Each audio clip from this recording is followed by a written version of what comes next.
किसी भी व्यक्ति से कुल मिलाकर के लोन हम कितना ले लिए? 10 लाख। अब बताइए, मेरे पास संपत्ति 5 लाख की है, हम लोन कितना ले लिए? 10 लाख। फिर नमस्कार, आप सभी का बहुत बहुत स्वागत है हमारे Everest coaching centre YouTube channel में। देखिए, हमारे पीछे जो बोर्ड पर लिखा हुआ है दिवालिया, इंसॉल्वेंट, इंग्लिश में इसको हम इंसॉल्वेंट कहते हैं, हिंदी में इसको दिवालिया कहते हैं। बहुत सारे लोग ऐसे होंगे जो कि यह नाम पहली बार सुने होंगे। तो देखिए, यह पहली बार सुने वाले नामों को आपको अर्थ नहीं पता है, लेकिन आप लोग इस नाम से रूबरू नहीं है, लेकिन इस नाम का अर्थ से आप लोग जरूर रूबरू हैं।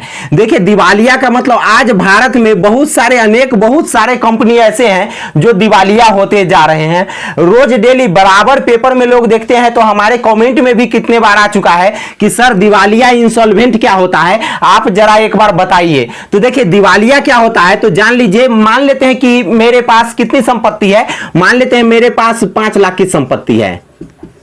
5 लाख की मेरे पास संपत्ति है, और इस संपत्ति पे हम क्या किए, जाके बैंक से, साहूकार से, चाहे अपने समाज के, चाहे किसी भी व्यक्ति से कुल मिलाकर के लोन हम कितना ले लिए? 10 लाख। अब बताइए, मेरे पास संपत्ति 5 लाख की है, हम लोन कितना ले लिए? 10 लाख। बताइए यह कैसे चलेगा?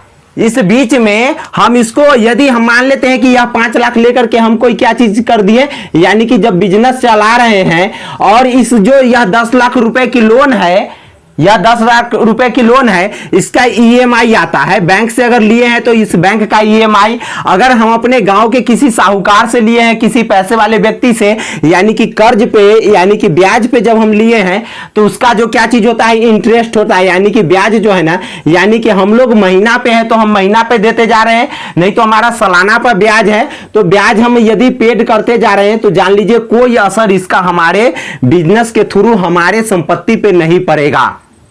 लेकिन कुछ ऐसे भी परिस्थिति होती है, कुछ ऐसे भी कंपनी होती है, बहुत सारे जगहों पे ऐसे भी लोग होते हैं जो कि यह पैसा देने में सक्षम नहीं हो पाते हैं किसी व्यक्ति को।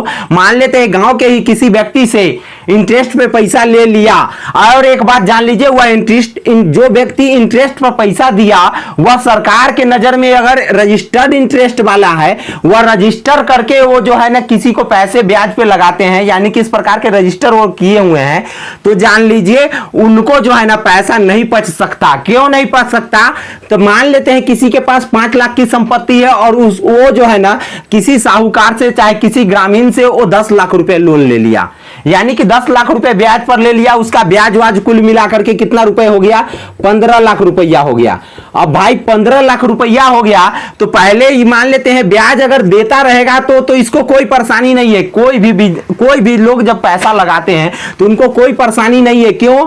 क्योंकि उनको ब्याज आ रहा है। लेकिन जब ब्याज आना बंद हो जाएगा तो परेशान हो जाएंगे, और तब उस व्यक्ति से पैसा मांगने जाएंगे। तो यदि वो व्यक्ति हाथ खड़ा कर दिया, तब उस परिस्थिति में वो जो है ना, अगर रजिस्टर्ड ब्याज लगाने वाले हैं, जो वह सरकार के नजर में रजिस्टर्ड हो गए हुए हैं, तो क्या करेंगे? वो केस करेंगे। वो क्या चीज के ऊपर केस करेंगे? कि हमारा यह पैसा लिए हुए है या पैसा नहीं दे रहा है। तब सरकार उस परिस्थिति में क्या करेगी कि सबसे पहले यह देखेगी कि इसके ऊपर ब्याज कितना रुपया लोन है।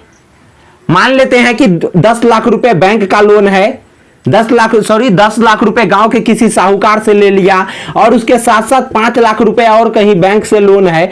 तो क्या करेगी सरकार? सबसे पहले उसका संपत्ति को उसके बाद देखेगी। उस जो व्यक्ति जो पैसा लिया है उसके संपत्ति को देखेगी, और जब सरकार उसके संपत्ति को देख लेगी तो उसको जाकर के उस सरकार जो है ना, उसको क्या करेगी? उसको बेचने का, यानी कि सेल का प्रथा लगाएगी, और वह चीजों से देखेगी कि इससे कितना रुपया आ रहा है। मान लेते हैं यह संपत्ति से कुल मिलाकर के 7.5 लाख रुपया आया, मान लेते हैं 7 लाख ही रुपया आया, तो सरकार क्या कहेगी कि देखिए आप गांव के साहूकार हैं, आपने जो है 10 लाख रुपए दिए, यह आपकी गलती है, क्योंकि इससे पहले आपको इस बात का जांच पड़ताल कर लेना चाहिए कि इसके पास 10 लाख रुपए की संपत्ति है कि नहीं। अगर इतनी संपत्ति नहीं है और फिर भी आप ब्याज दे दिए हैं तो आपकी गलती है। और फिर बैंक वाले को भी यही बात बोलेंगे कि जो इसके पास तो 5 लाख से ज्यादा की संपत्ति था, 7 लाख का, लेकिन यह 7 लाख में जो है ना अपने गांव के एक साहूकार से, जो कि साहूकार रजिस्टर्ड है, और उससे जो है ना यह लोन लिए हुआ है, 10 लाख रुपए ब्याज पर लिए हुआ है। इसीलिए यह धर्म नहीं बनता कि यह जो 7 लाख रुपए आया है तो वह 5 लाख रुपए आपका दे दे।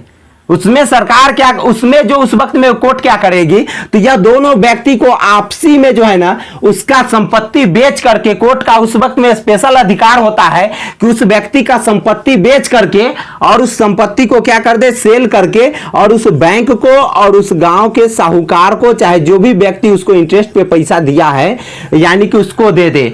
तो जान लीजिए, और उसके बाद जब इस प्रकार के, जब उसको पैसा मिल जाएगा, जब उसका सारा संपत्ति बिक जाएगा, तब उस व्यक्ति क्या कहलाएगा, दिवालिया। ऐसा बहुत सारे अनेकों कंपनियां हैं जो कि किंगफिशर का विजय माल्या भी इसी प्रकार से दिवालिया घोषित अपने आप को करवा लिए थे। यह जान लीजिए, यही दिवालिया होता है कि जितना उसके पास संपत्ति है उससे ज्यादा कर्ज हो जाना, और उस कर्ज के बोझ के तले जो व्यक्ति दब जाता है उसी को दिवालिया कोर्ट करार कर देता है, क्योंकि उसकी संपत्ति बेच करके और फिर जितने लोगों का पैसा उसके ऊपर रहता है सभी लोगों में बांट देती है।